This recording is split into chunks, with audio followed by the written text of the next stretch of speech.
Buenísimos a todos. Me paso por aquí para deciros que voy a empezar a subir algunos vídeos así explicativos un poco variados. Hoy vamos a hablar sobre el arte románico y pronto subiré el del arte gótico y a partir de ahí pues lo que me venga. Así que vamos al lío. Empezar a hablar sobre el arte románico, tendríamos que tener un poco presente cuál es la finalidad de este arte. En primer lugar, deciros que la población, la gran mayoría, era analfabeta y que la cultura reside principalmente en el sector privilegiado, pero en el clero.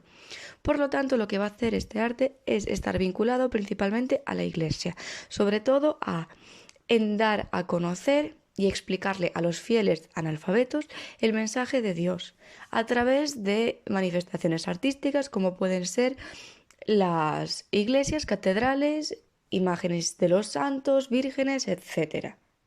Como estos eran analfabetos, campesinos, etcétera, lo que se hace es intentar transmitirle a través de las grandes construcciones, porque tenéis que entender que es una época complicada en la que se llegaba incluso a pasar hambre, pero sí había unas construcciones como las catedrales o las iglesias muy grandes, con lo que llamaban la atención, destacaban. Esto quería simbolizar el poder que tenía Dios, lo importante que era, y era una forma de transmitirles pues el mensaje de Cristo del bien y el mal, de que si tú obras bien irás al cielo y si tú obras mal acabarás siendo juzgado e irás al infierno. Bueno, es un arte que se realiza principalmente entre los siglos XI, XII y un poco del siglo XIII. Dentro de las características principales, vamos a decir que es un arte muy robusto, son bloques pues, muy rígidos, son bloques, una estructura muy uniforme, que parece que no se va a caer. Y sobre todo, algo muy importante, es que son construcciones de planta de cruz latina. Es decir, son construcciones en las que la planta, la estructura que va a tener la forma, semejan a la cruz en la que fue crucificado Cristo, teniendo un brazo mucho más largo que los otros. Esto es importante porque ya refleja, ¿no?, la simbología que le quieren dar y la importancia que le quieren dar de la iglesia, lo importante que es Dios, básicamente. Y bueno, Cristo, claro. Dentro de los elementos arquitectónicos más importantes, digamos que por los que vamos a destacar en este estilo, estarían el arco de medio punto, la bóveda de cañón y los contrafuertes, que son elementos que vamos a ver poco a poco en esta presentación. Lo primero que vamos a analizar es la planta de cruz latina. Como dije, asemeja a lo que viene siendo una cruz. La veis como en la fotito, bueno, la que hay ahí, es una cruz. Ya es la simbología pura de la iglesia. O sea, no hay nada más que ver que todas las construcciones ya se alzan sobre una cruz, por decirlo de alguna forma, ¿no? Pero bueno, esta estructura, digamos, esta planta de cruz latina, tiene unas características concretas que son las que vienen señaladas en flechas y que os voy a indicar. Principalmente tenemos dentro de ella el ábside, el deambulatorio, los absidiolos, las naves longitudinales, bueno, realmente es una nave longitudinal que se subdivide en la nave principal y las naves laterales, y por último están las naves transversales. Y aquí los veis con flechitas para que veáis dónde están cada cosa, pero ahora os explicaré uno por uno. Bueno, empezamos con el ábside. El ábside se caracteriza por ser normalmente semicircular y es donde se encuentra el altar mayor. Es el que tenéis ahí redondeado de color rojo. Y bueno, pues yo qué sé, si vais, por ejemplo, a la Catedral de Lugo, que imagino que todos sabéis dónde está y habéis ido alguna vez, el ábside sería donde se encuentra el altar mayor de Lugo. No tiene más ciencia. Normalmente, donde está la cruz y donde se oficia los actos religiosos. El deambulatorio. El deambulatorio es un pasillo que rodea el altar mayor y comunica el altar, la parte de atrás, con los lados laterales. Normalmente en el deambulatorio es donde se encuentran los pequeños absidiolos. Por ejemplo, volvemos a la Catedral de Lugo. El deambulatorio sería lo que rodea el altar, donde da paso a las pequeñas capillitas, como puede ser la Virgen de los Ojos Grandes o las pequeñas capillitas que están situadas alrededor. Como dije, los absidiolos son esas pequeñas capillitas, ¿no?, que están situadas en las naves transversales o en el deambulatorio. Son capillas, algunas de cierto tamaño, ¿no?, en los que pues se ponen, por ejemplo, vírgenes, el patrón de la ciudad, diferentes santos. Volviendo al ejemplo, en la Catedral de Lugo, uno de los absidiolos es la Virgen de los Ojos Grandes. Y si veis en esa fotito, en la estructura externa, ¿no?, si tú ves por fuera una iglesia, una catedral, se notan esos pequeños salientes redonditos que son los absidiolos. Bueno, luego tenemos las naves longitudinales. Son la nave principal, por donde está conectada, con la puerta principal de la catedral. Esta se subdivide en nave principal y nave lateral. La nave principal sería el pasillo directo que va al altar mayor, es decir, por ejemplo, el pasillo por el que iría la novia el día que se casa.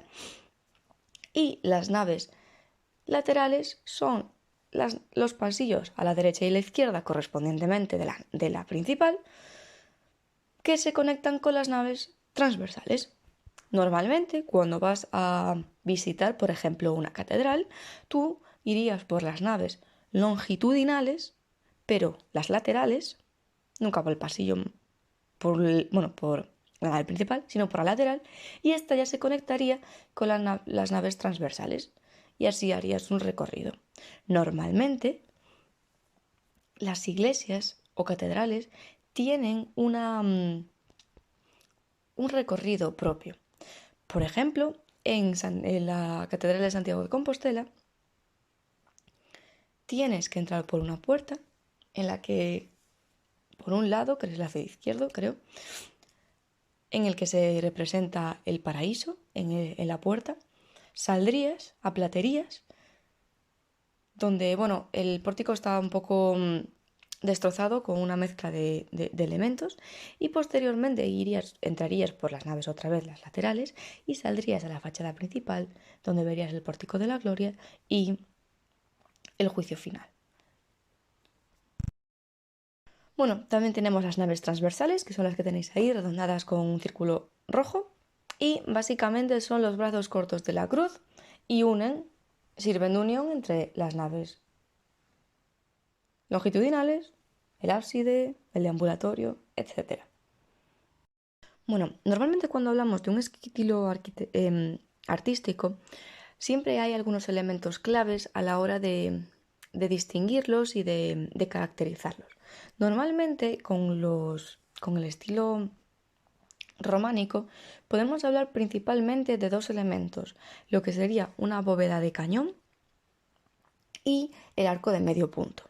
El arco de medio punto es un arco normal, semicircular, que está compuesto por varios elementos, pero entre ellos los más importantes son las dovelas, que son las que veis señaladas en la imagen, los pequeños bloques de piedra que conforman el arco y la clave principal, es decir, la clave, que sería un bloque un poco más grande que se sitúa en el centro.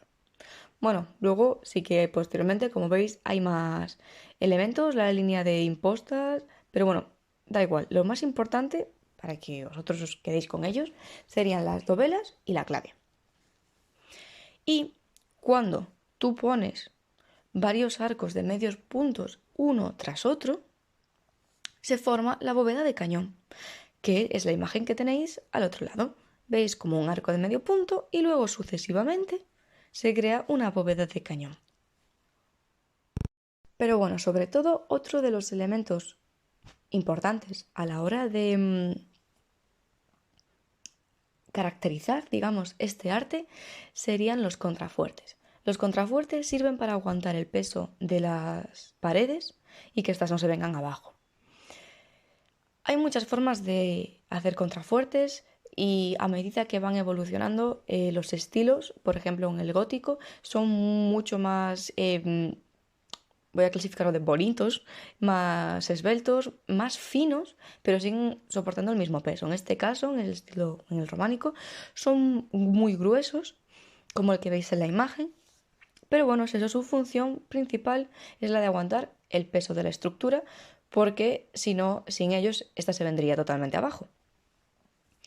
Personalmente, esto es algo muy personal, no soy muy amiga yo del estilo románico, me gusta más, por ejemplo, el gótico, que os lo enseñaré en el vídeo siguiente, pero tiene su complicación, son unas estructuras muy grandes para este momento, y tiene su complicación intentar que se tengan en pie sin estos bloques, es decir, son necesarios. Un contrafuerte es necesario para que se mantenga en pie la estructura.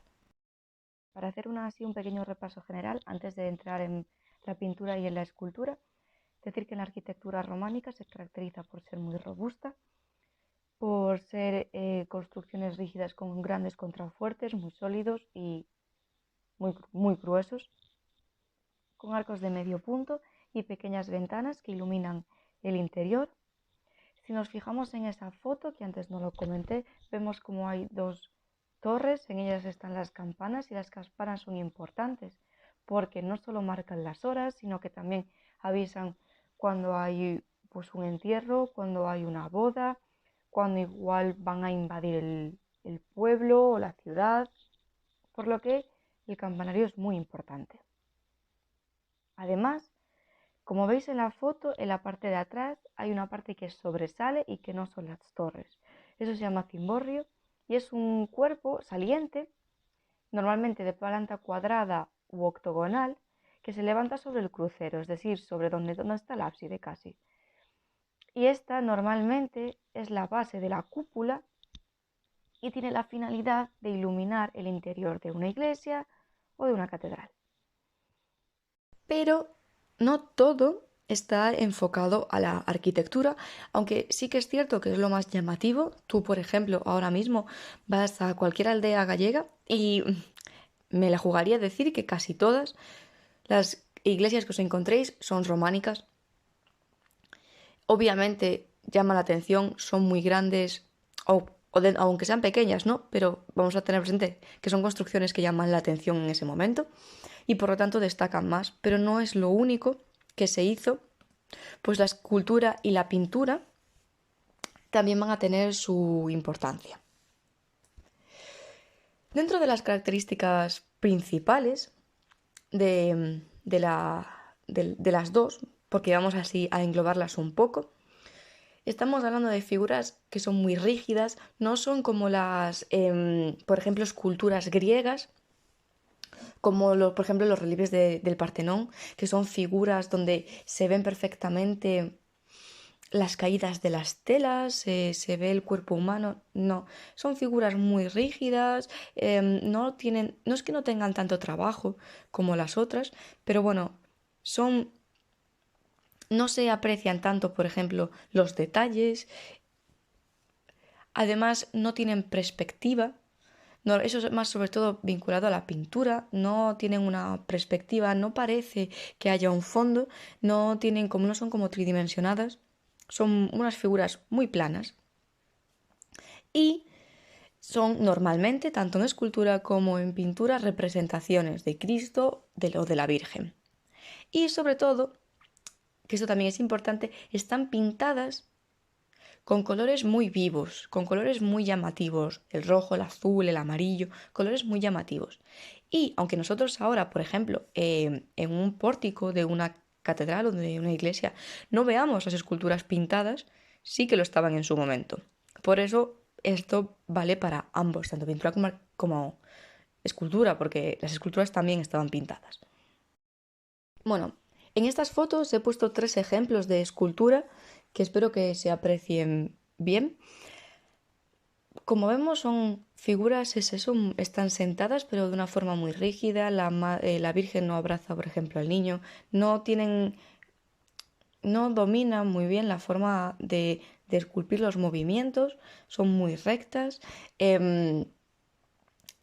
No aportan mucho sentimiento. Y como veis, están decoradas, están pintadas todas ellas. Estas están hechas en madera. Y en medio, por supuesto, a Jesús crucificado, pero no se nota, no son figuras dramáticas, por decirlo así, es eso, muy rígidas, no tienen sentimientos. Bueno, en otros momentos, que ya os comentaré, comprenderéis por qué digo esto, porque hay otros momentos arquitectónicos y escultóricos donde le van a dar como que digamos que un toque más dramático para que impacte a la población. Estas imágenes, aunque obviamente tienen el mensaje bueno, la misión de transmitir el mensaje divino, no son lo suficientemente dramáticas o impactan tanto a los creyentes. Como os acabo de indicar, estamos hablando de figuras súper coloridas, con unas paletas de colores tremendamente llamativas. No hay nada más que ver esta imagen en la que vemos un rojo, es que como un rosita un poco ya tirando a rojo, naranja, amarillo, así anaranjado, bueno, un verde ahí también que hay por ahí que se nos escapa. Son colores llamativos.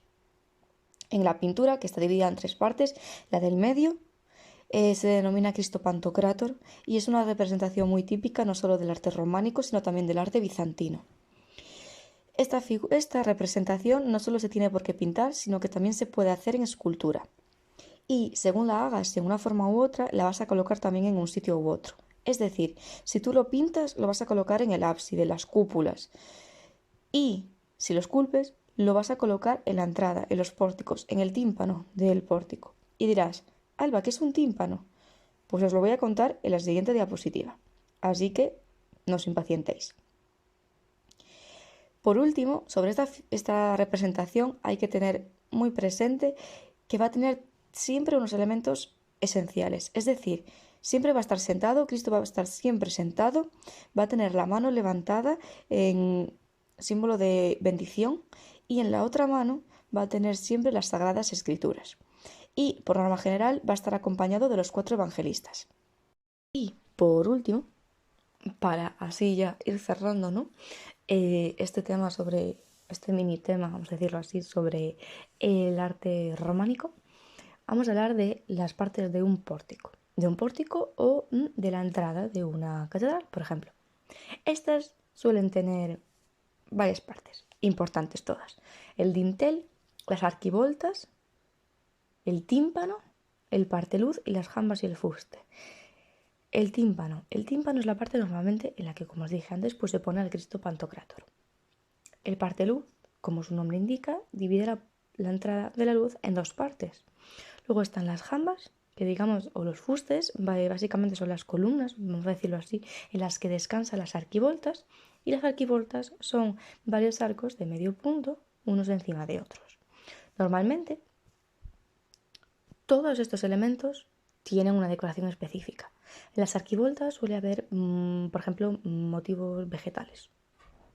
Hojitas, plantitas, alguna que otra flor.